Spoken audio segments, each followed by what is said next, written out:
Episode की शुरुआत साल 2005 कुटुकड़ी के गांव से होती है। हम कुछ लोगों को शहर की तरफ जाते हुए देखते हैं, जो एक प्रेग्नेंट औरत को बस में बिठाकर शहर की तरफ लेकर जा रहे थे। क्योंकि उसका बच्चा होने वाला था, तभी उन्हें रास्ते में एक पेड़ पड़ा हुआ मिलता है, जिसके कारण से पूरा रास्ता बंद हो गया था। सेतु नाम का बंदा अपने साथियों के साथ उस पेड़ को हटाने के लिए बस से नीचे उतरता है। काफी कोशिश करने के बाद उस पेड़ को हटाने में वह नाकाम रहते हैं, जिसके कारण से वो दूसरे रास्ते से जाने के लिए कहता है, जो कि फैक्ट्री वाला रास्ता था। बस में बैठकर वो सभी उस रास्ते पर निकल जाते हैं। तभी वहाँ कुछ लोगों को देखते हैं, जिन्हें देखकर ऐसा लगता है कि इन्होंने पेड़ को रास्ते में जानबूझकर रखा था। वो सभी कटिहार गांव के पास आ गए थे, जहाँ पर प्रेग्नेंट लेडी माला अपने पति सेतु से कहती है कि हमें यहाँ से नहीं जाना चाहिए था, जहाँ पर सेतु अपनी वाइफ को डरने के लिए मना करता है। तभी एक आदमी बस से टकरा जाता है, जिसे देखकर सब लोग घबरा जाते हैं। सेतु नीचे जाकर उस आदमी को चेक करता है कि यह तो उसी के गांव का आदमी था, जिसको उसने कई साल पहले देखा था। उस आदमी के पूरे शरीर पर फोड़े थे और बस से टकराने से वह आदमी मर चुका था। तभी एकदम से बस के ड्राइवर को एक ब्लेड बीच से काट देता है और सेतु देखता ही रह जाता है। उसी समय हम कुछ लोगों को दिखाते हैं, जो कुछ अजीब से लग रहे थे और देखने में बहुत ही ज्यादा डरावने लग रहे थे। वो सभी आदमी एकदम से चिल्लाते हैं और पूरी बस पर हमला कर देते हैं और वहाँ मौजूद सभी लोगों को मार देते हैं। तभी सेतु माला को बचाने आता है, लेकिन वो आदमी सेतु को मार डालते हैं और फिर माला के पास भी आ गए थे। तभी प्रेजेंट टाइम में सिंगापुर का सीन दिखाते हैं, जहाँ पर प्रकाश नाम के बिजनेसमैन को देखते हैं, जो कि पैरालाइज था। वो फरहान नाम के आदमी को बुलाता है। उसने फरहान को एक मिशन के लिए बुलाया था। प्रकाश उसे पूरा मिशन समझता है। मिशन ये था कि उन लोगों को कटिहार गांव जाना होगा, जिसमें उनके साथ कुछ साइंटिस्ट भी होंगे और वहां जाकर फैक्ट्री और कुछ एरिया के सैंपल लेने होंगे। फिर यह सैंपल किसी भी हाल में मेरे पास लाने होंगे, जिस पर फरहान कहता है कि इस पूरे मिशन में मेरी पूरी टीम जाएगी। वो सभी इस काम के लिए सबसे बेस्ट है। प्रकाश भी इसके लिए मान जाता है और उसे पूरी पेमेंट दे देता है। साथ ही वो उसके कटिहार जाने का पूरा अरेंजमेंट करवा देता है और उसे एक टैबलेट भी देता है, जिसमें सारी जगह के कोऑर्डिनेट्स थे। प्रकाश अपने सबसे खास आदमी जगन को भी फरहान के साथ इस मिशन पर जाने के लिए कहता है, क्योंकि जगन कटिहार गांव के बारे में काफी अच्छी तरह से जानता था। अपने जाने की खबर सुनकर जगन की हालत खराब हो गई थी। जगन प्रकाश के पास जाकर बोलता है कि मैं उस गांव में नहीं जाऊंगा। ये बात सुनकर प्रकाश कहता है कि तुम उस गांव के बारे में काफी कुछ जानते हो, तुम वहां से जिंदा लौट चुके हो, इसलिए तुम्हें तो जाना ही पड़ेगा। और जगन के न जाने पर उसकी बीवी को उसके कुछ राज के बारे में बताने की धमकी देता है। ये सुनकर जगन उस मिशन पर जाने के लिए मान जाता है। फिर मलाई गांव को देखते हैं, जहां पर पीटर नाम के आदमी को देखते हैं, जिससे मिलने के लिए उसके दो दोस्त आते हैं, जिसका नाम शक्ति और करू था, और वो लोग आपस में बातें करने लगते हैं। इस बीच हम गौतम नाम के एक आदमी को देखते हैं, जो डॉक्टर था। वो अपनी बीवी नेहा और उनकी बेटी माया के साथ पिकनिक मनाने के लिए चेन्नई जा रहा था। तभी उन्हें रास्ते में ट्रैफिक जाम मिलता है, जिसके चलते वो एक शॉर्टकट रास्ता ले लेते हैं, जो सीधा हाईवे पर निकलता था। गौतम धीरे धीरे से उस रास्ते पर निकल पड़ता है। वो कटिहार गांव के पास पहुंच जाते हैं। थोड़ा आगे जाते ही गौतम की कार के आगे के दोनों टायर पंचर हो जाते हैं। टायर देखने पर ऐसा लग रहा था कि किसी ने ये जानबूझकर किया है।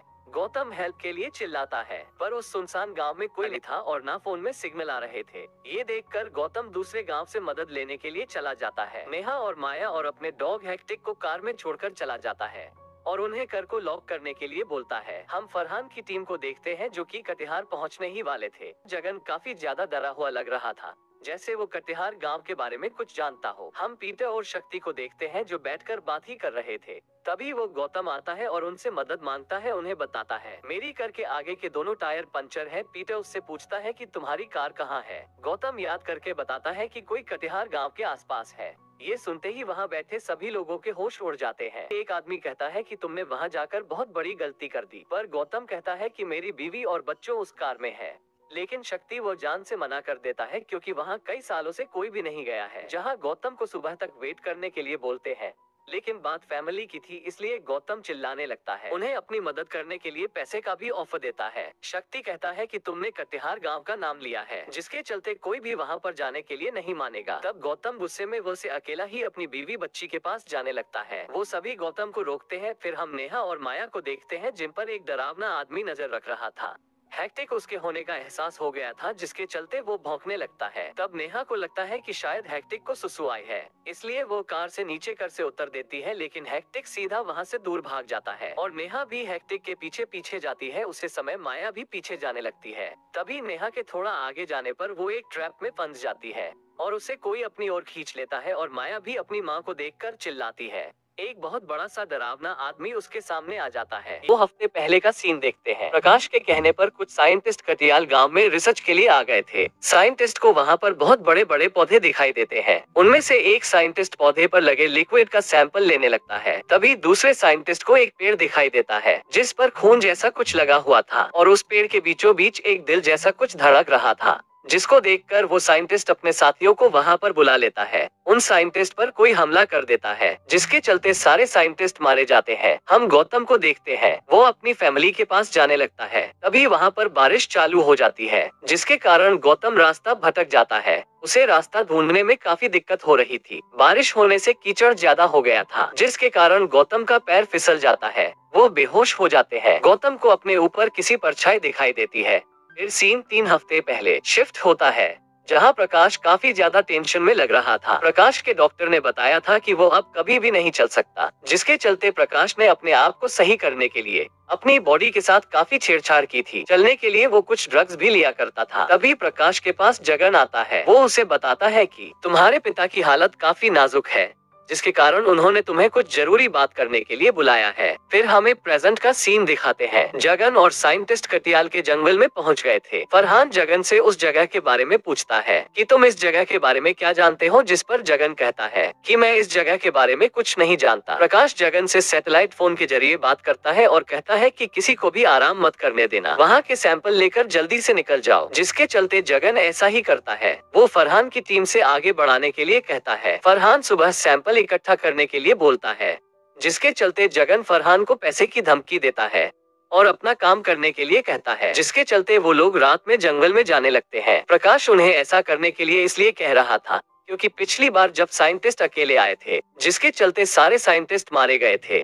इसलिए इस बार प्रकाश ने फरहान की पूरी टीम को साइंटिस्ट की हिफाजत के लिए भेजा था। फिर हमें गौतम को दिखाया जाता है जहाँ उसके पास पीटर, शक्ति और करू आए थे क्योंकि उन्हें गौतम पर तरस आ गया था, जिसके चलते वो गौतम की मदद करने के लिए आ गए थे और वो लोग करू के ट्रैक्टर में बैठकर निकल जाते हैं। गौतम उनसे उस जगह के बारे में पूछता है कि सभी लोग इस जगह से क्यों डरते हैं, जहाँ पर करू गौतम को उस जगह के बारे में बताता है। एक रात मेरा बेटा और बहू इस जंगल से डिलीवरी के लिए शहर की तरफ जा रहे थे, मगर वहाँ से कोई भी वापस नहीं आया था। गौतम उनसे कटियाल गांव की कहानी के बारे में पूछता है। हमें एक फ्लैशबैक दिखाया जाता है। 1989 के कटियाल गांव को दिखाते हैं। वहाँ हम करू को देखते हैं जो कि अपनी बहन कौड़ी और अपनी बीवी के साथ मजदूरी करता था और करू का एक बेटा भी था जिसे वो पढ़ा लिखा कर गाँव का पहला डॉक्टर बनना चाहता था। हमें फिर वहाँ के जमींदार साईराज को दिखाया जाता है जो अपने भाई के साथ आया था। वो अपने भाई को वो जमीन संभालने के लिए कहता है, जहाँ पर वो सभी लोगों को काम ठीक से करने के लिए कहता है और लोगों को गाली देने लगता है और करू के बेटे सेतु को भी काम करने के लिए बोलता है, जिस पर करू और पवन राज के बीच झगड़ा हो जाता है और कौड़ी भी पवन राज को बुरा भला बोलने लगती है, जिस पर पवन राज बंदूक लेकर उसे पर हमला कर देता है और फिर हवा में बंदूक चल देता है, जिससे सारे मजदूर डर जाते हैं। फिर पवन सब लोगों के सामने कोड़ी के कपड़े फाड़ने लगता है और शर्म के कारण कोड़ी अपनी जान दे देती है। ये देखकर सब लोग चिल्लाते लगते हैं, मगर वो पवन राज का कुछ भी नहीं बिगाड़ सकते थे।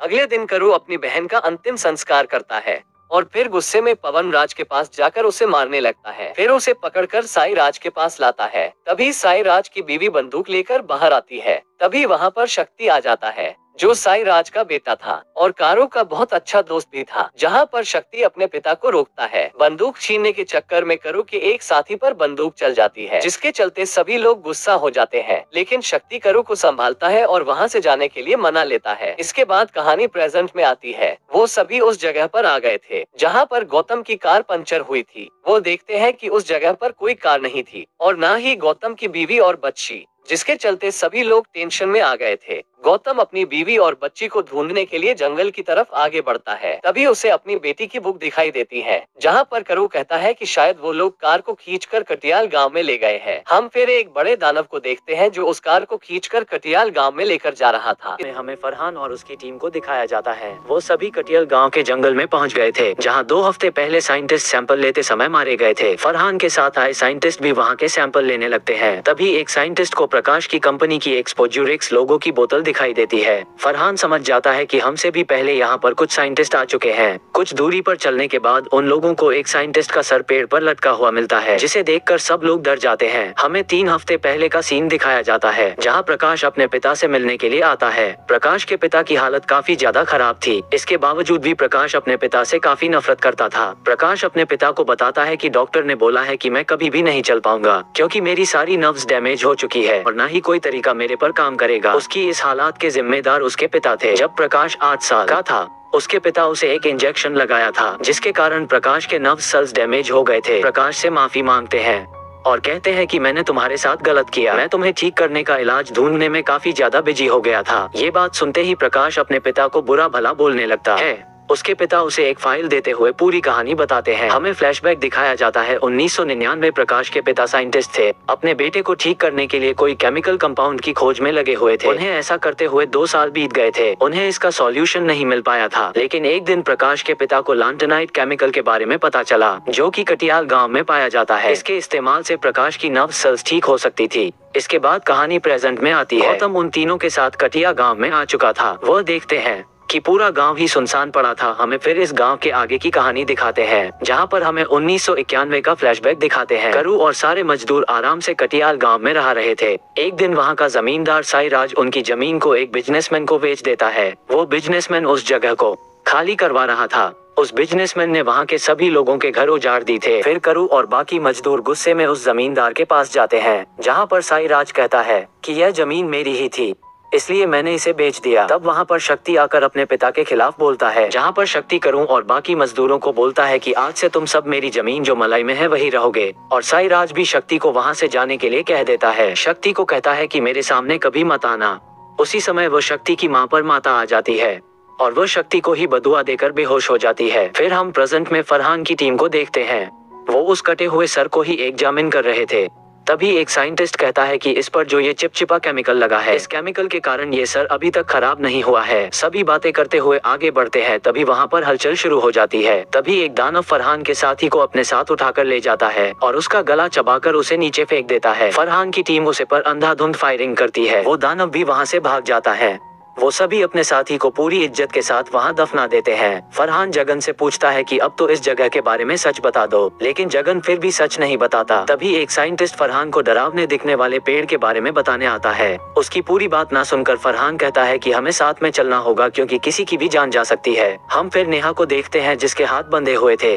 नेहा के पास ही माया पिंजरे में कैद थी। वहाँ पर एक छोटा सा दानव आता है, जिसको देखकर वो दोनों डर जाते हैं। हम फिर गौतम को देखते हैं, जहाँ वो चारों माया और नेहा को ढूंढ रहे थे। वो सभी ढूंढते हुए शक्ति के पुराने वाले घर में चले जाते हैं, जहाँ उसके पिता रहते थे। वो सभी देखते हैं कि घर के बीच पेड़ पर बहुत सारे कंकाल लड़के हुए थे। उनके ऊपर तभी डरावने दिखने वाले दानव हमला कर देते हैं। शक्ति उन्हें अपनी बंदूक से मार गिराता है। उनके पास एक बहुत बड़ा दानव आकर खड़ा हो जाता है, जिसके पास 4 कुत्ते थे। उन कुत्तों को गौतम और शक्ति के साथियों के पीछे छोड़ देता है, जिसे देखकर यह चारों भी भागने लगते हैं। वो कुत्ते देखने में काफी अजीब और डरावने लग रहे थे। उन्हें देखकर ऐसा लग रहा था कि वो किसी भी आदमी को एक पल में मार सकते थे।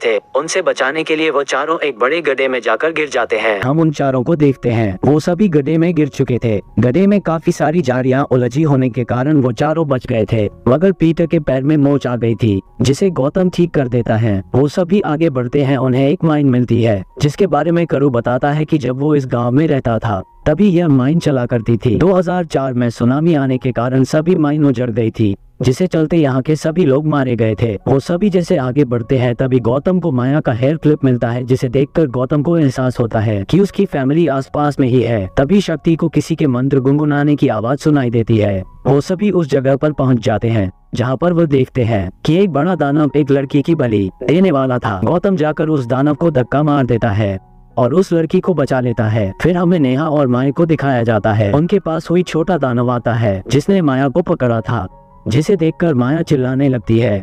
तो वो छोटा दानव उसे चिल्लाने के लिए मना करते हैं। हमें गौतम को दिखाया जाता है। उसके सामने वो दानव खड़ा था। तभी वो दानव शक्ति को देखकर कहते हैं कि तुम गद्दार हो। उस दानव की आवाज सुनकर शक्ति पहचान जाता है कि वो तो उसके पिता साईराज है। 2004 में सुनामी आने के कारण सभी लोग मर गए थे। वो सभी साईराज को इस हालत में देखकर काफी डर जाते हैं। तभी साईराज करू का गला पकड़कर उसे हवा में उठा देते हैं। साईराज को ऐसे करते देखकर शक्ति और पीटर की करू को बचाने की हिम्मत नहीं हो रही थी। तभी गौतम एक भारी पत्थर उठाकर साईराज के सर पर मरता है, जिससे करू की जान बच गई थी। उसके बाद वो सभी साईराज से नेहा और माया के बारे में पूछते हैं। साईराज उन्हें बताता है कि वो दोनों तो अब मेरी फैमिली बन चुकी होगी। जैसे ही शक्ति साईराज को पिता बोलता है, साईराज उसे गुस्से में कहता है कि तुम गद्दार हो और तुम मेरे बेटे नहीं हो सकते। साईराज के कानों में उसकी देवी की आवाज आती है, जो उसे बताती है कि हमारे साथी जल्दी आने वाले हैं। तभी हम साईराज के आदमियों को देखते हैं जो करू और उसके साथियों को पकड़ लेते हैं। तभी वहाँ पर एक छोटा सा दानव आ जाता है, जो कहता है कि उस बच्ची को पानी चाहिए। गौतम ने उसके पास अपनी मेडिकल किट देख ली थी, जिसके चलते वो अपनी बेटी के बारे में पूछता है, जिस पर साईराज बोलता है कि अच्छा तुम डॉक्टर हो तो तुम मुझे सर दर्द की दवाई दे दो, मेरे सर में काफी दर्द हो रहा है, और इसके बाद मैं तुम्हें तुम्हारे बीवी बच्ची के बारे में बता दूंगा। जिससे चलते गौतम साईराज को पेन किलर दे देता है, एक ब्लड अपने पास छुपा लेता है। तभी साईराज अपने साथियों को उस लड़की को खाने के लिए बोलता है, जिसके चलते उसके साथी उस लड़की को ले जाते हैं। फिर शक्ति अपने पिता से उनकी हालत के बारे में पूछता है कि उनके साथ ऐसा कैसे हुआ, जिस पर साईराज बताता है कि 1991 में प्रकाश के पिता ने कटियाल गांव की जमीन को खरीद लिया था, और वो जमीन वही थी जहां करू और उसके सभी साथी रहते थे। प्रकाश के पिता को वहां पर काफी साल हो गए थे और 1996 साल आ गया था, जहां प्रकाश के पिता लैंटरनाइट पर ही रिसर्च कर रहे थे। लैंटरनाइट केमिकल बहुत ही ज्यादा खतरनाक था। प्रकाश के पिता जानवरों पर उस केमिकल का काफी इस्तेमाल कर रहे थे। उस केमिकल का इस्तेमाल से काफी सारे चूहे और जानवर मारे गए थे, जिसके चलते उन्हें अभी तक सफलता हासिल नहीं हुई थी, और उनकी लैब से वेस्ट हुआ केमिकल नालियों के रास्ते खेतों और हवा में फैल गया। इसके संपर्क में आने से पशु पक्षी यहाँ तक इंसान भी मरने लगे और पूरी जमीन बंजर बन गई थी। लोगों के शरीर में फोड़े निकलने लगे और बच्चे भी मरे हुए पैदा होने लग गए थे। उसके पिता के पास ज्यादा पैसा होने के कारण उसका कोई भी कुछ नहीं उखाड़ पाया, जिसकी चलते वो बच गए। गांव वाले उस जगह को छोड़कर जाने की बात करते हैं। तभी साईराज की बीवी पर मात आ जाती है, जो कहती है कि यह जमीन हमारी है, हम इसको छोड़कर नहीं जा सकते हैं। तभी एक आदमी काफी ज्यादा बोलने लगता है, जिस पर उसकी बीवी उस आदमी का गला काट देती है। वो सभी वहीं पर रुक जाते हैं। गांव वाले डिसाइड करते हैं कि वो माइन में जाकर उस लैब और फैक्ट्री को डिस्ट्रॉय कर देंगे। हम प्रकाश के पिता को देखते हैं। उसके पिता को पता लग गया था कि वहां पर सुनामी आने वाली है, जिसके चलते वो लैब और वहां के सामान को ऐसे ही छोड़कर चले जाते हैं। सुनामी से वहां के सारे सबूत तबाह हो जाए। गांव वाले भी उस लैब के पास पहुंच गए थे। तभी वहां पर सुनामी आ जाती है, जिससे बचने के लिए वो सभी लैब में चले जाते हैं। मगर सुनामी में साईराज की बीवी डूब गई थी।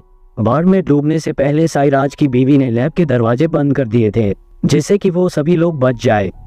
हमें पता चलता है कि साईराज और उसकी आर्मी जिस देवी को मानती है वो और कोई नहीं साईराज की बीवी थी। गौतम साईराज की बात सुनने के बाद कहता है कि यह सभी अंधविश्वास है, जिस पर साईराज मानने से मना कर देता है। तभी हम गौतम को देखते हैं, जहां पर उसके पिता उस कंपनी को बंद करने की बात कह रहे थे, मगर प्रकाश उस कंपनी को बंद नहीं करना चाहता था। उसे उम्मीद थी कि उसका इलाज वहां पर जरूर मिल जाएगा, जिसके चलते प्रकाश अपने पिता को मार देता है। तभी हम फरहान और उसके साथियों को देखते हैं। वो सभी लैब में पहुंच गए थे। वो दीवार पर एक खतरनाक स्टैचू देखते हैं। हम साईराज को देखते हैं, जहाँ पर वो अपने बेटे को आवाज लगाता है। तभी वहाँ पर एक बड़ा दानव आ गया था, जिसको वो अपना बेटा बोल रहा था। ये दानव वही था जिसने गौतम और शक्ति के पीछे अपने कुत्ते छोड़ दिए थे, और वो देखने में काफी खतरनाक लग रहा था, और अपने साथ एक छोटा सा दाना भी लेकर आया था। जहाँ पर साईराज उससे अपने बेटे शक्ति को मारने के लिए कहता है, और उसे कहता है कि ये गद्दार है और ये मुझे मारना चाहता था। तभी वो दानव शक्ति को मारने के लिए उसके पास जाता है। जैसे ही वो शक्ति को मारने वाला था, तभी पीटर उसे अपने पास बुला लेता है और उसे गालियां देने लग जाता है, और उसके पिता को भी बुरा भला बोलने लग जाता है, जिसके चलते वो गुस्से में पीटर को मार देता है और पीटर के टुकड़े टुकड़े कर देता है, और वो टुकड़े अपने छोटे छोटे दानवों को खिला देता है, जिसके चलते गौतम को काफी बुरा लगता है। हम देखते हैं कि दवाई के असर से साईराज बेहोश हो गया था। गौतम ने उसे बेहोश करने वाली दवाई खिला दी थी। फिर गौतम कहता है कि मुझे यहाँ पर तुम्हें नहीं लाना चाहिए था, और सारा ब्लेम अपने ऊपर लेने लग जाता है। जहाँ पर शक्ति और कुरु कहते हैं कि इसमें आपकी कोई गलती नहीं है, हम खुद ही यहाँ पर आना चाहते थे ताकि हम आपकी मदद कर सके। फिर गौतम के पास हम ब्लेड देखते हैं, जहाँ पर गौतम अपना अंगूठा काट कर उन जंजीरों से बाहर निकलने वाला था। तभी कुरु कहता है कि आप ऐसा मत करो, ये ब्लेड मुझे दे दो, आपके बीवी बच्चे हैं जो आपका इंतजार कर रहे हैं, ये काम मुझे करने दो ताकि मुझे लगे कि मैंने अपने बेटे और बच्ची को बचाया है। फिर क्रू अपना अंगूठा काट कर अपने आप को रिहा कर लेता है। फिर वो गौतम और शक्ति को भी रिहा कर देता है। वो सभी साइरस को जगाते हैं और उसे नेहा और माया के बारे में पूछते हैं, जहाँ पर साइरस उन्हें कुछ भी बताने से मना कर देता है। फिर वो साइरस को बांध कर अपने साथ ले चलते हैं। थोड़ी दूर जाने पर वो एक गुफा के पास जाते हैं, जहाँ पर साइरस को अपनी बीवी के इल्यूजन आने चालू हो गए थे, जहाँ पर वो कहता है कि इन्हें हमारी खुफिया गुफा के बारे में पता चल गया है, अब हम सभी तबाह हो जाएंगे। जहाँ पर हमें एक छोटा सा फ्लैशबैक दिखाया जाता है, जहाँ पर हम मलाई गांव को देखते हैं। वहाँ पर शादी का माहौल चल रहा था और उस जगह पर साइराज भी आया हुआ था। साइराज कहता है कि हम यहाँ के लोगों को सुखी नहीं रहने देंगे, जिसके चलते उसने सेतु की बीवी को भी किडनैप कर रखा था और उसे बच्चा पैदा करने वाली मशीन बना दिया था। उन्होंने उसके हाथ पैर भी काट दिए थे, जिसको देखकर शक्ति काफी दुखी होता है और गुस्से में आकर वो अपने पिता का सर काट देता है और अपनी बेटी को देखकर काफी दुखी था। वो उसको इस हाल में नहीं दे सकता था, जिसके चलते वो अपनी बेटी को भी मार देता है। हम फिर फरहान को देखते हैं, जहाँ पर कुछ साइंटिस्ट उस जगह को देखकर डर गए थे और जगन को कहते हैं कि तुम हमें किस जगह पर लेकर आए हो। तभी वहाँ पर एक आदमी उस स्टैचू को छूने के लिए जाता है। जैसे उस स्टैचू को छूता है, फिर एक नुकीली चीज आकर उस साइंटिस्ट के ऊपर हमला कर देती है, जिसके कारण वो साइंटिस्ट मारा जाता है। तभी कुछ दानव उनके ऊपर हमला कर देते हैं। वो सभी उन पर गोलियां चलाते हैं, जिनसे वो सभी बच जाते हैं, पर उनके ऊपर गोलियों का असर नहीं हो रहा था। जहाँ पर वो जगन से पूछते हैं कि ये सभी कौन थे, जहाँ पर जगन कहता है कि मुझे कुछ नहीं पता, मैं खुद यहाँ पर 20 साल के बाद आया हूँ। जहाँ पर जगन कहता है कि हमें बस सैंपल लेकर यहाँ से जाना है। तभी अचानक से एक दानव उनके ऊपर हमला कर देता है। वो दानव उनके एक साथी को मार देता है। वो सभी उसके ऊपर गोलियां चला रहे थे, मगर उसके ऊपर गोलियों का असर नहीं हो रहा था। जहाँ पर वो बड़ा दानव फरहान को धक्का मारकर एक साइड कर देता है और उसके साथी का सर बीच में से पकड़कर फाड़ देता है। जहाँ पर उसके सारे साथी मारे गए थे, वो दानव जैसे ही फरहान को मारने जाता है, तभी काफी सारे दानवों की आवाज आने लगती है। जहाँ पर वो दानव उल्टा चला जाता है और फरहान की जान बच जाती है। जहाँ पर हम गौतम और शक्ति को देखते हैं, वो सभी माया और नेहा के पास पहुंच गए थे। उन्होंने माया और नेहा को छुड़वा लिया था और छोटा सा दानव भी वहीं पर था। जहाँ पर क्रूस के गले पर चाकू रख देता है और जैसे ही उसको मारने वाला था, तभी माया कहती है कि वो एक अच्छा दानव है, उसको चोट मत पहुंचाओ। जहाँ पर उसे छोड़ देते हैं। उस छोटे से दानव ने उन्हें बाहर जाने का रास्ता बता दिया था। तभी माया उस छोटे से दानव को अपना हेयर क्लिप दे देती है। वो सभी बाहर निकलकर एक फैक्ट्री वाले रास्ते पर पहुंचते हैं। फिर हम फरहान को देखते हैं, जहाँ पर वो काफी गुस्से में था और काफी डरा हुआ भी था। वो सभी जगन को ढूंढते हैं, जहाँ पर जगन उन्हें एक कमरे में मिलता है। जगन के पास काफी सारे सैंपल थे, जहाँ पर वो कहता है कि मुझे सैंपल मिल गए हैं, अब हमें चलना चाहिए। जहाँ पर फरहान कहता है कि तुम्हें इन सैंपलों की पड़ी है, यहाँ पर बंदे मरते जा रहे हैं और तुम हमें किस जगह पर ले आए। और उसे गुस्से में उसका सैटेलाइट का फोन मांगता है ताकि वो अपनी बैकअप टीम को बुला सके। जहाँ पर फरहान अपने साथियों से प्रकाश की कंपनी के बारे में पूछता है, क्योंकि उसने उसी कंपनी के ऊपर रिसर्च करने के लिए कहा था। जहाँ पर उसके साथी बताते हैं कि उनकी पूरी हिस्ट्री मिटा दी गई है और ऐसा लगता है कि वो कुछ इनलीगल काम कर रहे थे। और फिर वो जगन के बारे में बताता है कि जगन के ऊपर छोटे बच्चों को दुष्कर्म करने का इल्जाम लगा हुआ है और इसके ऊपर काफी सारे केस भी है, जिसमें ये अभी भी फंसा हुआ है। ये बात सुनकर फरहान को काफी गुस्सा आता है, क्योंकि फरहान की बेटी के साथ भी कुछ ऐसा ही हुआ था और आखिरी में उसकी बेटी को मार दिया गया था। जिस पर फरहान जगन पर काफी गुस्सा करता है और गुस्से में बिना सोचे समझे उस पर गोली चला देता है। जगन के हाथ से सारे सैंपल टूट कर नीचे गिर जाते हैं। तभी वहाँ पर गौतम और उसके साथी आ गए थे। जहाँ पर फरहान कहता है कि तुम लोग कौन हो। गौतम कहता है कि हम सब यहाँ पर फंसे हुए हैं और तुम्हें बाहर निकलने का रास्ता पता है। जहाँ पर फरहान बताता है कि हाँ मुझे पता है। माया फिर उस जगह पर चली जाती है जहाँ पर वो केमिकल टूट कर गिरा हुआ था। माया उस केमिकल छूने लगती है, जिसके कारण उसके हाथ पर कट लग जाता है और वो सभी बाहर निकलने का प्लान बनाते हैं। जैसे ही वो बाहर निकलते हैं, तभी बहुत सारे क्रिएचर उनके ऊपर हमला कर देते हैं और जहाँ पर फरहान के कुछ साथियों को अपने साथ लेकर चले गए थे, तभी वहाँ पर वो बड़ा दानव आ गया था जो लोगों के ऊपर हमला कर रहा था और अपने साथ छोटे छोटे दाना भी लेकर आए थे जो जाली के ऊपर मकड़ी की तरह चल रहे थे। वो सभी फरहान के साथियों पर हमला कर देते हैं और वो माया को उठाकर ले गए थे। फिर गौतम उनसे अपनी बेटी को छुड़ा लेता है और फरहान रास्ता देखने के लिए बाहर चला गया था, जहाँ पर वो बड़ा दानव करू और शक्ति के साथ लड़ाई करने में लगा हुआ था। जहाँ पर वो शक्ति को मारने जा रहा था, तभी करू उस दानव को अपनी ओर बुलाता है और कहता है कि तुम्हारे पिता को मैंने मारा है, जिसके चलते वो गुस्से में करू को मार देता है। और गौतम ये देख लेता है और गौतम को भी गुस्सा आ जाता है और उसे लड़ने के लिए अपने पास बुलाता है। जहाँ पर हम देखते हैं कि फरहान ने एक जगह पर बम लगा दिया था और गौतम भी उसी जगह पर खड़ा था। जैसे ही वो दानव गौतम के पास आता है, गौतम एकदम साइड हो जाता है और वो बम फट जाता है। वो सही बाहर आ गए थे मगर शक्ति अंदर रह गया था। जहाँ पर गौतम शक्ति को लेने के लिए अंदर जाता है, हम देखते हैं कि उस दानव को होश आ गया था और उसने अपना शरीर पूरा रीजनरेट कर लिया था। फिर वो गौतम को मारने के लिए उसके पास जाता है, जहाँ पर शक्ति उसे प्यार से समझाता है तुम एक अच्छे इंसान बन सकते हो, तुम्हारे अंदर कहीं ना कहीं इंसानियत भी है। और उसे काफी देर समझाने के बाद वो नहीं समझता, तभी वहाँ पर गौतम आ जाता है और वो दानव गौतम को मारने के लिए जाने ही वाला था। तभी शक्ति उसे अपने पास बुलाता है और कहता है कि मैंने तुम्हारे पिता को मारा है। इसके चलते वो दानव शक्ति को मारने के लिए आता है और उसका गला पकड़कर हवा में उठा देता है।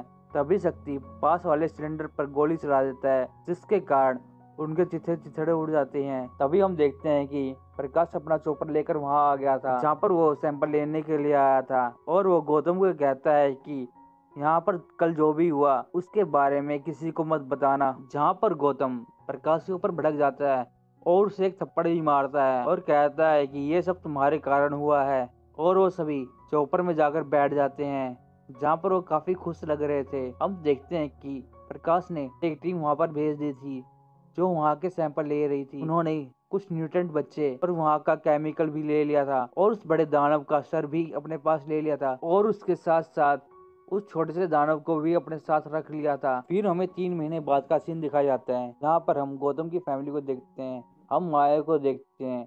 उसको फैक्ट्री वाले सपने आ रहे थे जिससे चलते वो उठ जाती है, जहाँ पर गौतम और नेहा उसको संभालते हैं। तभी हम प्रकाश को देखते हैं, उस केमिकल का इंजेक्शन अपने ऊपर इंजेक्ट कर देता है, जिसके कारण वो लड़खड़ा कर नीचे गिर जाता है और सारे साइंटिस्ट उससे इलाज करवाने के लिए ले जाते हैं। फिर हम गौतम को देखते हैं, उसके पास फरहान की कॉल आती है, जहाँ पर वो बताता है कि तुम पर अभी भी खतरा मंडरा रहा है और कहता है कि अभी सबसे ज्यादा खतरा माया पर है।